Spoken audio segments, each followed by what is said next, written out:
কেলেঙ্কারির সাথে জড়িত প্রত্যেক ব্যক্তিকে গ্রেফতার করা হবে।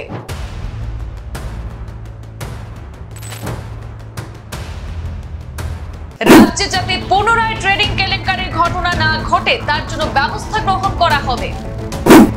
ঘটনার তদন্তে এনফোর্সমেন্ট বিভাগ এবং ইনকাম ট্যাক্স ডিপার্টমেন্টে পত্র প্রেরণ, প্রয়োজন সাপেক্ষে সিবিআই হাতে হস্তান্তর করা হবে তদন্তের ভার, জানালেন মুখ্যমন্ত্রী ডক্টর হিমন্ত বিশ্ব শর্মা। শনিবার রাতে সামাজিক যোগাযোগ মাধ্যমে মুখ্যমন্ত্রী জানিয়েছেন, অভিনেতা অভিনেত্রী হোক বা অন্য যে কোনো কেউ হোক, ট্রেডিং কেলেঙ্কারির সাথে জড়িত প্রত্যেককে গ্রেফতার করা হবে, এমনটাই পুলিশকে নির্দেশ দেওয়া হয়েছে। আর এই ধরনের ঘটনা যাতে রাজ্যে আর সংঘটিত না হয় তার জন্য কঠোর ব্যবস্থা গ্রহণ করবেন বলেও জানিয়েছেন মুখ্যমন্ত্রী। মুখ্যমন্ত্রী আরো জানান, মানুষ স্টকে টাকা বিনিয়োগ করতে পারে, এটি একটি সৎ পন্থা, কিন্তু অধিক সুদ দেব বলে কোনো মানুষের কাছ থেকে টাকা নেওয়াটা গুরুতর অপরাধ। অসৎ পন্থায় এই ধরনের টাকা সংগ্রহ করা প্রত্যেকজন লোককে গ্রেফতার করার জন্য আসাম পুলিশকে একটি এসআইটি গঠন করার জন্য দিয়েছেন মুখ্যমন্ত্রী। তাছাড়া ঘটনার তদন্তে এনফোর্সমেন্ট বিভাগ এবং ইনকাম ট্যাক্স ডিপার্টমেন্টকেও পত্র প্রেরণ করা হয়েছে।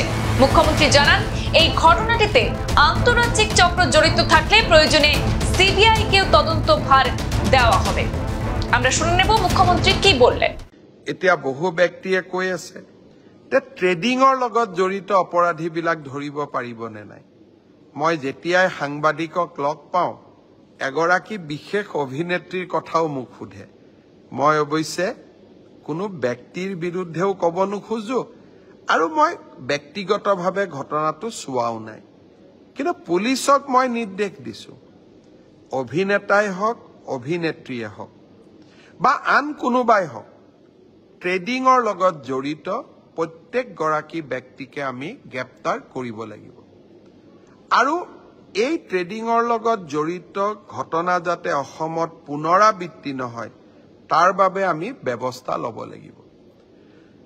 মই ৰাইজক এটা অনুৰোধ জনাম, সকলো মানুহে ষ্টক এক্সচেঞ্জত টকা বিনিয়োগ কৰিব পাৰে।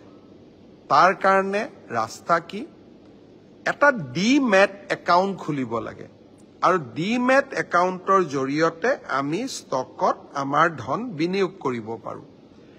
আজিকালি কলেজ ইউনিভাৰ্চিটিত পঢ়া ল'ৰাইও ষ্টকত টকা বিনিয়োগ কৰে, কম পৰিমাণে হ'লেও, আৰু এটা ভাল ফাইনেন্সিয়েল কেৰিয়াৰো বনায়। ই এটা সহজ পন্থা, কিন্তু আপোনাৰ টকা মই লৈ ষ্টক এক্সচেঞ্জত বিনিয়োগ কৰিব নোৱাৰোঁ। বহুতে কয় ষ্টকতহে টকা বিনিয়োগ কৰিছে, এইটো লিগেল। ই একেবাৰে ইলিগেল। ৰিজাৰ্ভ বেংকৰ অনুমতি নোহোৱাকৈ আমি কোনেও বেলেগৰ টকা ল'ব নোৱাৰোঁ।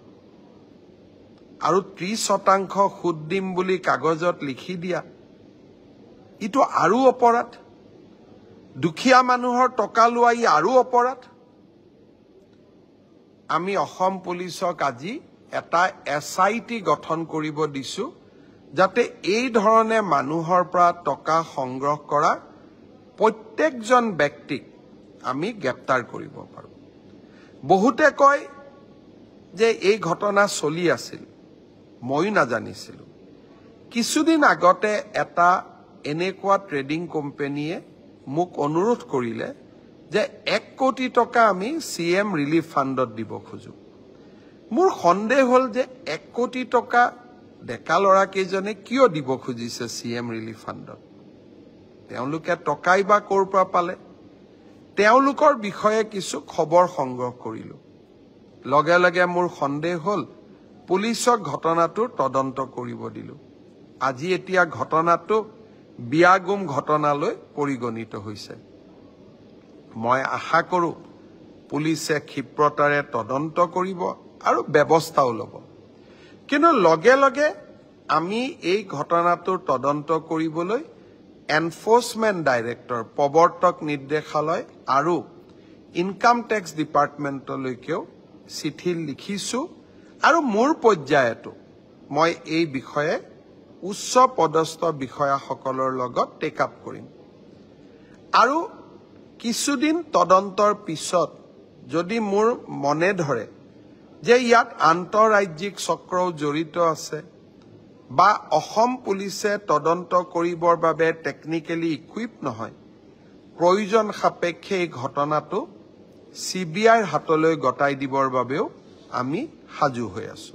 সংবাদ এই পৰ্যন্তই, ফিৰছি পৰবৰ্তী অন্যান্য আপডেট নিয়ে। ধন্যবাদ।